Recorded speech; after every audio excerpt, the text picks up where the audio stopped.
আলোচক নারায়ণগঞ্জ মহানগর বিএনপির সম্মানিত সদস্য সচিব জনাব আবু আল ইউসুফ খান টিপু, নারায়ণগঞ্জ প্রেস ক্লাবের সম্মানিত সাধারণ সম্পাদক আফজাল হোসেন পন্টি, ফটো জার্নালিস্ট অ্যাসোসিয়েশনের সাবেক সভাপতি আমাদের ভাই শ্যামল সহ বিশিষ্ট সাংবাদিক বৃন্দ, উপস্থিত সুধীবৃন্দ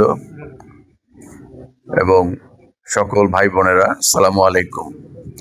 আজকে নারায়ণগঞ্জে নিউজ আলো নামে আরেকটি নিউজ পোর্টালের যাত্রা শুরু হতে যাচ্ছে। এই অনুষ্ঠানের উদ্বোধন, এই নিউজ পোর্টাল নিউজ আলোর উদ্বোধক হিসাবে আমি উপস্থিত থেকে আমি নিজেকে ভাগ্যবান মনে করছি। আমি বিশ্বাস করি এখানে যাদেরকে দেখছি এই নিউজ পোর্টালের সঙ্গে যারা জড়িত তারা দীর্ঘদিনের আমাদের পরিচিত, সকলের পরিচিত অভিজ্ঞ পুরনো সংবাদকর্মী।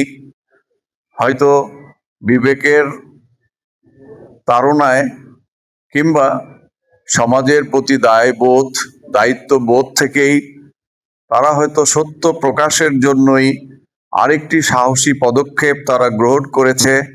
একটি নিউজ পোর্টাল পরিচালনা করা, এটাকে ক্যারি করে নিয়ে যাওয়া সামনের দিকে খুবই চ্যালেঞ্জিং।